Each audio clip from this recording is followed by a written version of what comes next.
Hi guys, my name is Rochelle and I'm a Ravenclaw, and today I'm here to talk to you about the things that I plan to read in November. Now, November's going to be unusual. I'm taking part in 3 readathons, so I don't have a normal TBR. I'm just going to do a super quick run through of the books that I plan to read for all of these readathons. One of them is month-long, which is Nonfiction November.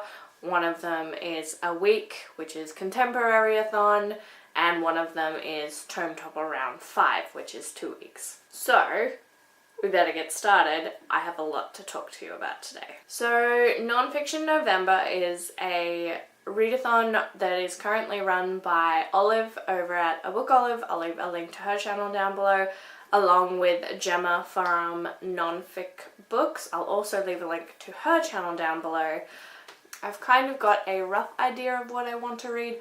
There are some things that I could switch out if I wanted to. Now, there are some definite things that I need to read for Nonfic November because I have a lot of arcs from NetGalley that I need to catch up on. So these are the 5 nonfiction arcs that I have. Some of these will count for more than one challenge, and some of these challenges I will finish with more than one book. The challenges are home, substances, love, and scholarship. So the first book that I want to talk about is one of the arcs, and it is The Pug Who Bit Napoleon, Animal Tales from the 18th and 19th Centuries by Mimi Matthews. Just like a short 150-200 page book, just about all the different animals that played a significant role in history that maybe don't get as much attention or credit as they deserve. And I mean, who doesn't want to learn about the pug who bit Napoleon? The next 3 books are cookbooks. I was given access to them on NetGalley, and I try to do these things as often as possible. These will be super quick. I have the unofficial I Love Tasty cookbook by Katrine Kelly. I'm sure that you guys have seen those tasty videos around on Facebook. It's just super quick, easy to understand snapshots of a cooking recipe. So I saw that on there and I was like, this is a really cool idea for a cookbook. I'll check that out. Then I have The Geeky Chef Strikes Back by Cassandra Reader. I know of Cassandra from her YouTube channel. She's a YouTuber who just combined her love of geeky nerd things with cooking, but I've never actually watched any of her stuff, but I am a very geeky person. Again, this one's really short. It's cookbook. It's not going to take me that long to read. And then I've got Munchie's Late Night Meals from the World's Best Chefs by J.J. Good. And for those of you that aren't aware, I am a night owl. I typically go to bed between the hours of 3 a.m. and 6 a.m., which is great fun in the morning, often. So much fun. But, so the midnight snack is a very good friend of mine. Why wouldn't I ask for a cookbook all about the things that I can make in the middle of the night? The next one is House of Fiction by Phyllis Richardson. This is a book that talks all about the great homes of literature, like a Mansfield Park and stuff, and what real life homes inspired them or were used as settings, and I just think that it's a really interesting look at some maybe background knowledge. And because of ContemporaryAthon and Tome Topple also happening in November, I know that I can't dedicate as much time to Nonfiction November as I would like. So I've made the rule that I will only be listening to nonfiction audiobooks, and I have basically the entire month of November off work. So there'll be a lot of cleaning and getting our house in order and doing the chores that we've been avoiding for a while. So that's a great time for me to listen to audiobooks, so I'm definitely going to be doing that. And I'm just going to run you quickly through some of the audiobooks that I may get to. So the one that I'm currently listening to, I'm just over halfway through, is Wicked Plants, The Weed That Killed Lincoln's Mother and Other Botanical Atrocities by Amy Stewart. The next one that I might move on to is Does This Baby Make Me Look Straight by Dan Bukatinsky. For those of you that aren't aware, aside from my love of audiobooks, I also love to listen to podcasts. And there is a podcast that I listen to called Matt and Dory's Excellent Adventure. Matt is a comedian slash TV host who is one of the hosts for another podcast that I listen to called Nerdist, and he and his wife are making this podcast all about their struggles with IVF and trying to make a baby, and it has been super eye-opening for me to listen to that. The next thing that I might move on to is English Grammar Boot Camp by Anne Kazan. It's a bunch of university lectures and stuff all curated by one person on a single topic.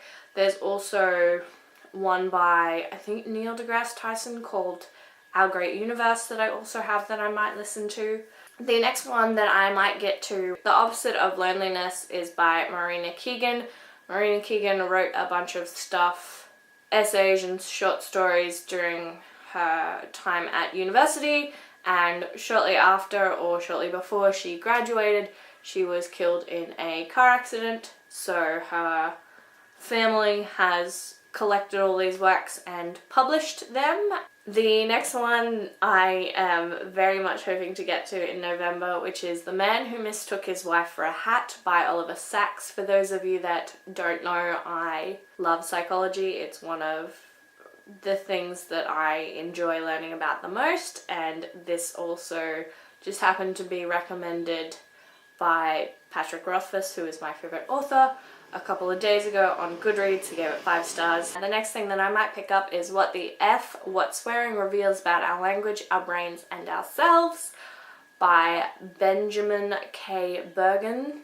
So a combination of English lesson and psychology lesson, and I am here for it. Then I've got Gert, The Unauthorized History of Australia, #1 by David Hunt. Then I've also got When the Air Hits Your Brain by Frank T. Vertisic Jr. The next thing that I could potentially pick up is Labor of Love, The Invention of Dating by Moira Weigel. I'm sure that I have butchered her name. I'm weird and lucky in that my significant other I met in high school, so I never really dated as an adult. I have no experience with Tinder. I have no experience with online dating. I've never done a blind date or anything, so when I'm talking to other people my age and they talk about this stuff, it's very difficult for me to relate. So I thought that this would be a great opportunity to maybe learn some things that I don't know. The next thing that I might get to is Packing for Mars, The Curious Science of Life in the Void by Mary Roach. When I was talking about wanting to start reading more nonfiction recently, Mary Roach was the author most recommended to me. This is the one that happened to pop up as an Audible Daily Deal. And the final 2 books that I might potentially get to is The Drunken Botanist by Amy Stewart. This is a book all about the different plants that go into making all of the various alcohols and stimulants that we may or may not partake in society. And the final one is Periodic Tales by Hugh Alderleys Williams, and this is a book just about the periodic table and the elements and just the weird stuff that they do and maybe how we discovered them. So those are all the things that I may or may not get to in Nonfiction November. So we finally got to ContemporaryAthon. So ContemporaryAthon is running from the 13th to the 19th of November, and this is a readathon all about reading contemporary books, and it is being run by Julie from Pages and Pens. I'll leave a link to her channel down below, and Chelsea from Chelsea Darling Reads. I'll also leave a link to her channel down below. They've got 6 challenges, and I'm adding an extra bonus challenge to myself, again because of the backlog of arcs that I have. I'm going to try and do this mostly with arcs. Like, there's 1 or 2 challenges I can't do with arcs just because of the nature of the challenge. So I'm hoping to use all arcs for this, and I will quickly run through the challenges and the books that I'm hoping to use for them. So the first challenge is the contemporary you most recently purchased or acquired, and for that I'll be using Her Book Boyfriend by K.R. Grace. The next one is Adult Contemporary, Her Fake Engagement by Gigi Garrett. And LGBTQA plus Contemporary is the next challenge, and for that I'll be using The Heir of Locksley by N.B. Dixon, which is a LGBTQA plus retelling of Robin Hood. So that could be super interesting, and I'm very excited to get to that. The next challenge was a dark or taboo contemporary, and for this I'm using The Bookworm by Mitch Silver. This is a book that has 2 timelines. One of them is set close to modern day or modern day, and the other one is in the middle of World War II. So yeah, that'll be dark and potentially taboo. Interested to see how that plays out. This is one of the ones that I can't use an arc for. The next challenge is a contemporary that's older than 5 years, and for this I'm using Her Fifth Ill Symmetry by Audrey Neffinger. Now, the one challenge that I'm not super set on is the challenge of a contemporary not set in summer. I would love to use an arc for this if possible, so if any of the arcs that I'm already reading for this are not explicitly set in summer, I will use it for this challenge so I can bring in one of my other potentials. But if none of these are not set in summer, I will be using Anna and the French Kiss by Stephanie Perkins. And my final readathon to talk about is going to be Tome Topple Round 5, and this was originally created by Sam at Thoughts on Tomes. I will leave a link to her channel down below. There are several co-hosts at this point. I will leave a list of them also down below. Now, November is very important to me in this regard because I have the perfect book for Tome Topple. I don't have my hands on it, but I'm going to, because in the middle of November, Oathbringer, the 3rd book in the Stormlight Archive series by Brandon Sanderson, comes out, and that baby is over 1,000 pages long. So Oathbringer is my #1 priority for Tome Topple Round 5, but I have 2 potentials. One I'm not super sure counts, but I do really want to read it very soon, so I'll let you guys decide. Let me know what you think. So the next priority for Tome Topple would be Crown of Stars by Kate Elliott. This is 650 something pages and is the 7th and final book in the Crown of Stars series by Kate Elliott that I've slowly been making my way through this year. So if I could finish this off in November, that would be excellent. Now, the book that I'm not super sure about, and I will explain to you guys why once I show you it, Theft of Swords by Michael J. Sullivan. This is book 1 of the Rhaeria Revelations. This was originally self-published, however, as 2 separate books. In Australia, you cannot buy those 2 separate books in any way, shape or form. Like, he originally self-published as ebooks, and you could get, I think you can still get the separate ebooks in America, but the publishers said that this worked better as a trilogy, so this is only available, at least in my market, as this edition, which is considered 1 book. So I don't know if this counts or not. I'm planning to read it as one whole thing, because it only counts as 1 book. So I'm kind of thinking that I just treat this as a book with part 1 and part 2. It's a bit like the Tolkien thing, like Lord of the Rings was originally published as 6 small volumes and then was released as the 3 books that we now know, and is also available in bind-up.